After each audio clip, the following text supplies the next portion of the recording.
Buenos días y bienvenidos a todos. Good morning and welcome to everyone. Welcome to a community dedicated to providing spiritual tools for living a happy and full life. My name is Karina Shear, and I'm the spiritual director and founding minister here at the Center for Spiritual Living Puerto Vallarta.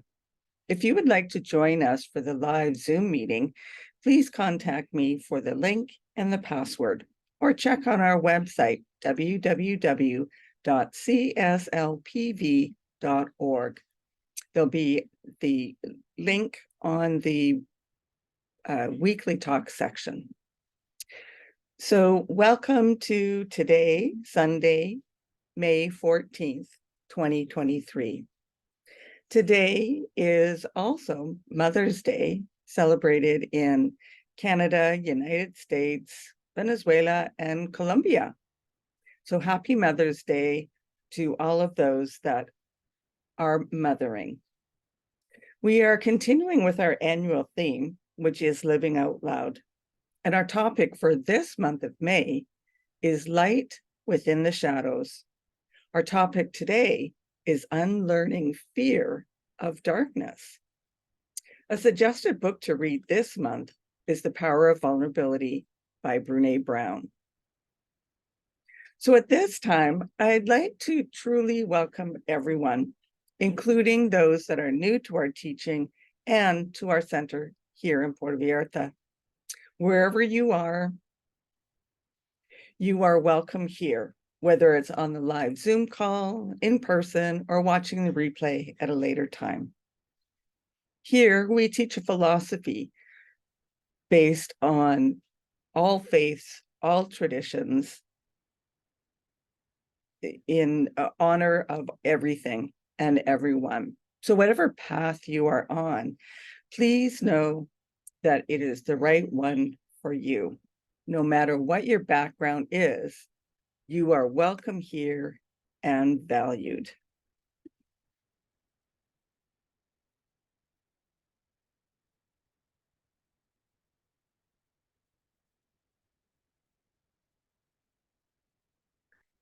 So here we teach a philosophy called the science of mind.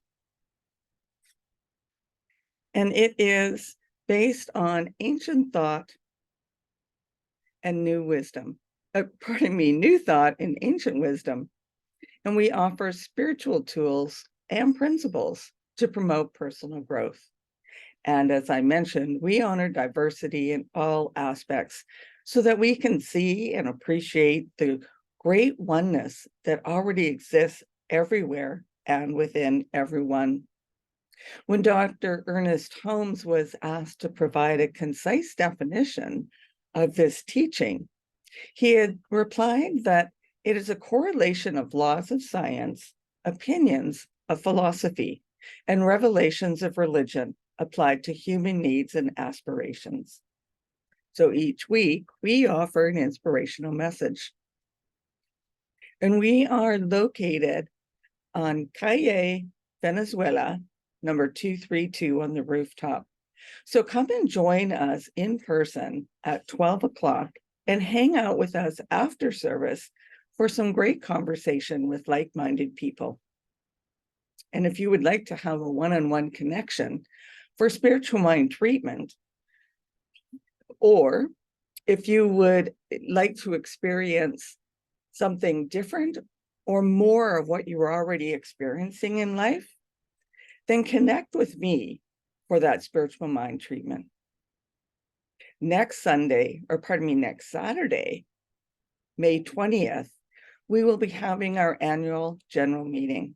And everyone is welcome to join us, but you must be a current member for the Center for Spiritual Living Puerto Vallarta in order to vote or to be nominated for the Board of Trustees. So please connect with us and we'll send you the current membership form, as well as the link to the AGM on Zoom. I'd also like to remind you to like and subscribe to our YouTube channel and Facebook page. And if you're interested in learning more about the Science of Mind teaching, please connect with me or check our website to find out about upcoming classes and workshops. And if you have any courses, workshops, or book studies that you would be interested in taking, please let me know and we can plan for these as well.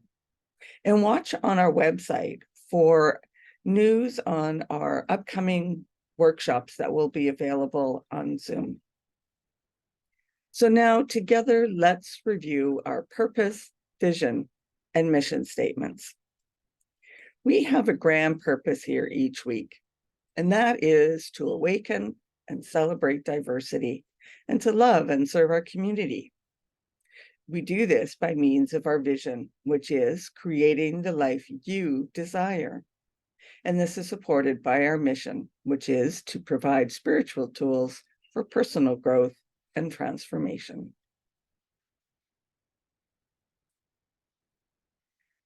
So humans tend to fear the unknown and that which we don't understand. We label, control, and cast negativity on these spaces as dark and ominous. The Divine Mother principle embodies fertility and creativity in the darkness and gives birth from that darkness into the light in partnership with both. So yes, light and dark coexist together. There isn't one without the other. And they each have their own traits and characteristics that work in unison as complements within the spectrum. Generally, we have learned to embrace the light as good and avoid darkness as bad. However, the two work powerfully in synergy together. So this month, we're exploring how to appreciate and welcome both light and dark for what they each bring and offer the other. We've been generally taught to fear instead of embrace darkness. But the darkness is the fertile space of creation, creativity, and the womb of life. It gives birth to the light. And you wouldn't be able to see the stars in the night sky if not for the dark. In order to appreciate the beauty of the darkness, we have to unlearn the stigmas about it. What if we partnered with the dark instead of labeling it or fearing it? Richard Rohr said this: the closer you get to the light, the more of your shadow you see.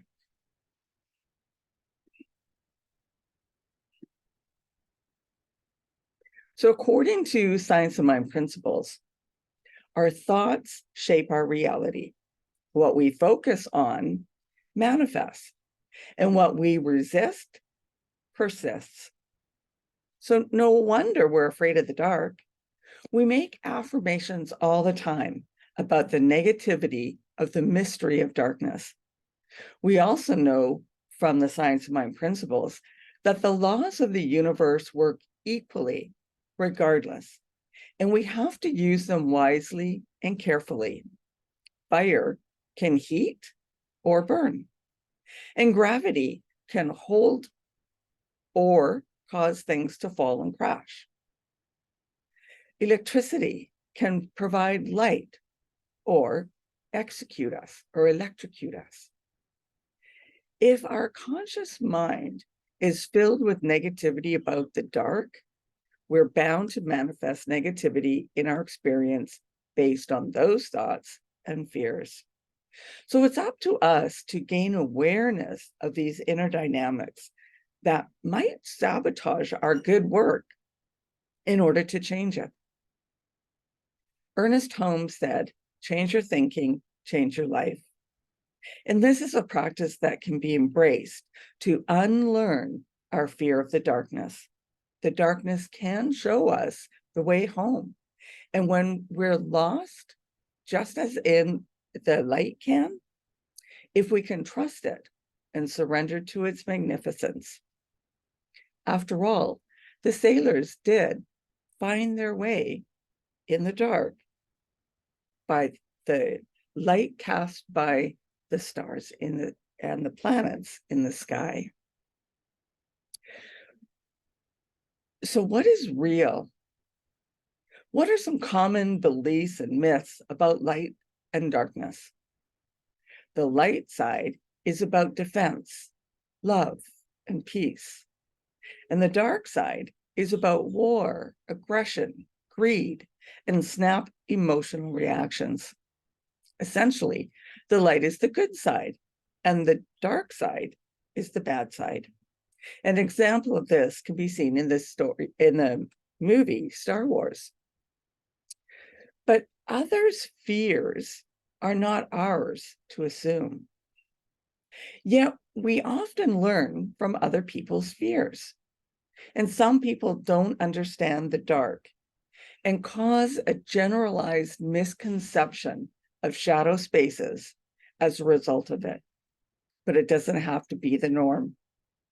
Fear of the dark and loss of control has caused people to stereotype and ostracize people of other cultures and practices. And this is all due to the fear of the unknown, such as cultural practices, languages, traditions, ways of dress, behaviors, and other such things. These fears then get passed down through the generations, making myth seem real. We assume fear as truth because someone told us it is so, without questioning or interrogating it for validity. However, when we have an open mind and an open heart about learning something new or unlearning something that's been taught to us or instilled in us, we lean in with curiosity and exploration. Through openness, surrender, and release, we can learn to unlearn current thinking, forgive and let go of old habits that have limited us and others. Regular spiritual practices help support moving from an old thought pattern of fear to something new, more productive, and positive. So create your own ritual to address any fears of the darkness and to demystify the unknown.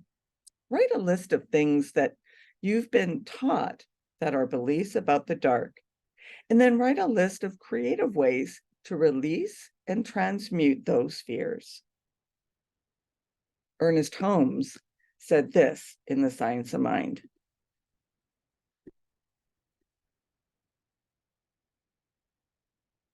Sitting in the shadow, we may not really believe that there is any sunshine, but the sun would be there all the time. It is there, but we must awaken to it.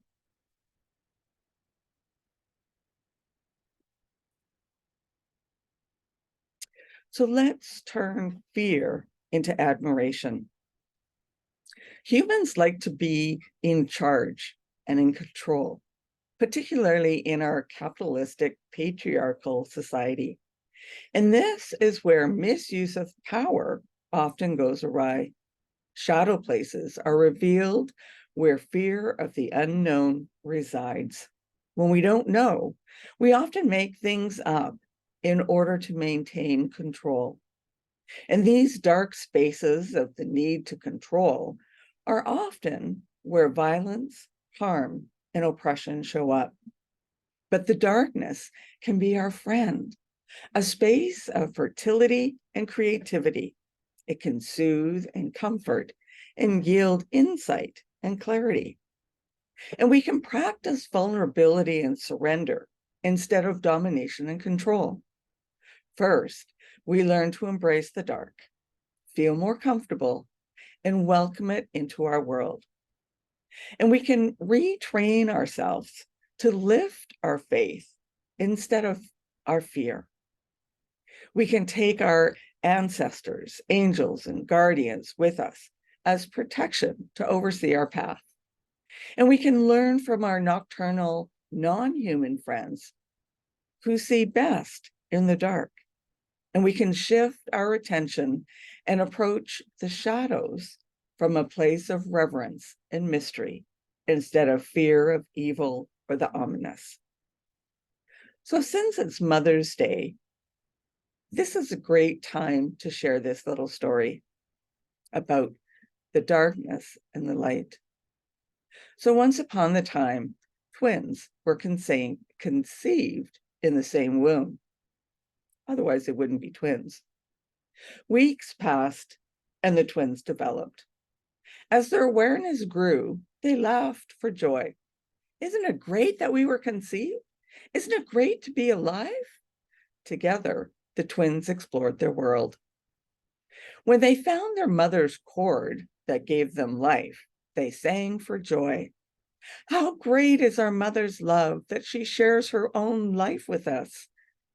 As weeks stretched into months, the twins noticed how much each was changing. What does this mean? Asked the one. It means that our stay in this world is drawing to an end, said the other. But I don't want to go. I want to stay here always. We have no choice, said the other. But maybe there is life after birth. But how can there be? Responded the other. We will shed our life cord, and how is life possible without it? Besides, we have evidence that others were here before us, and none of them have returned to tell us that there's life after birth. No, this is the end. And so the one fell into deep despair, saying, conception ends in birth. What is the purpose of life in the womb? It's meaningless. Maybe there is no mother after all. Oh no, there has to be, protested the other. How else do we get here? And how do we remain alive? Well, have you ever seen our mother? Maybe she lives only in our minds. Maybe we made her up because the idea made us feel good. And so the last days in the womb were filled with deep questioning and fear. Finally, the moment of birth arrived. When the twins passed from their world, they opened their eyes.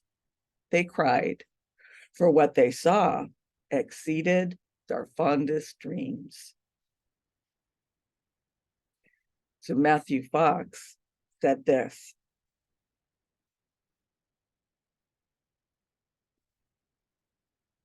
According to Native American wisdom, the only way that evil can penetrate the human heart is through the door of fear.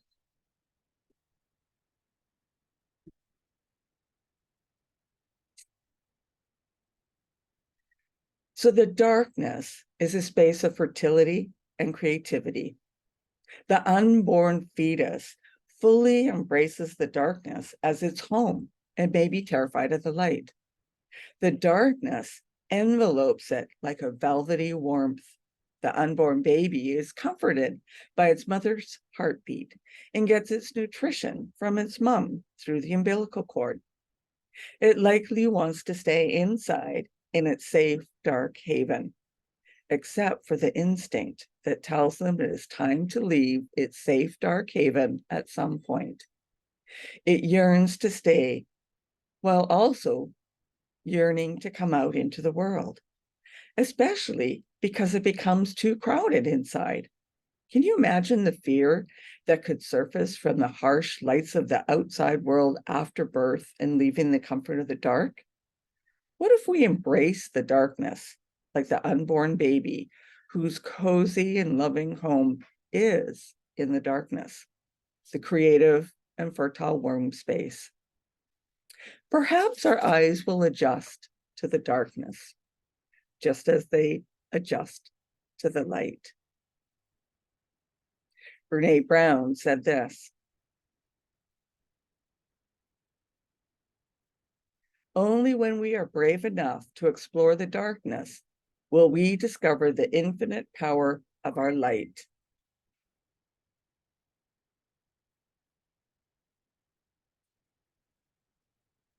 So humans are thrill seekers who thrive on fear and being scared. There's a huge market for it in scary movies, books, and amusement park rides. In subtle and blatant ways, we objectify the dark and prioritize the light. We perpetuate fear of the darkness instead of teaching the beauty of both the light and the dark in partnership. We create othering through standardizing the perception of what's good and bad. We create binary comparisons through systems of oppression and cause stigmas on anything that is outside the norm. To be truly inclusive, we must embrace it all, the light and the dark alike. To eliminate a dominant culture that subordinates others who have a unique culture or identity. As we create awareness and accountability about how things got to be the way they are in our society, we can make systematic changes for good. By unlearning our collective fear of the dark, we invite healing and balance with light and darkness, the yin and the yang. The Divine Mother Principle teaches us about the creative medium that holds darkness as creativity and gestation of life.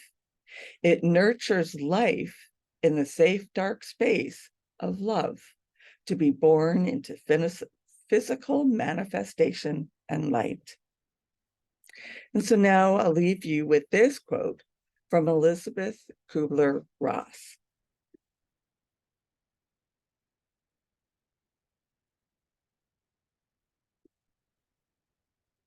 People are like stained glass windows.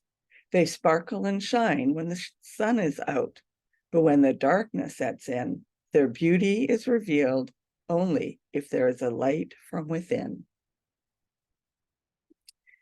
And now for our weekly affirmation. I release fear of the dark and open to new perspectives.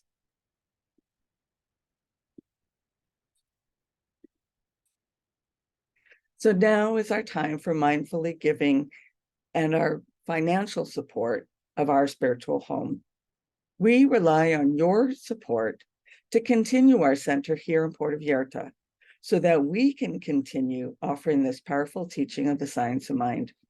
And we bless the financial gifts that you give today.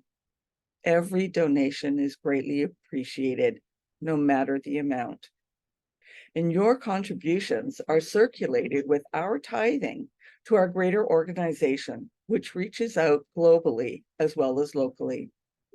And we also tithe to a local women's shelter to assist women and children that have left an abusive home and allows them an opportunity to become grateful for the assistance to become productive and successful members of the community. So donations can be made through PayPal or Tithely. And those can be found, links for those can be found on our website, www.cslpv.org. Alternatively, if you still like to write out a paper check, you can do so and address it to CSLPV number 403 2125 Birch Road, Kelowna, BC, V1Y8N1. And so now let's together say our affirmation for our offertory. I know that my giving blesses and multiplies all that I am, all that I have, and all that I give and receive. I do give eternal thanks for the abundance that is mine to share. So thank you for coming and sharing this time together. Namaste.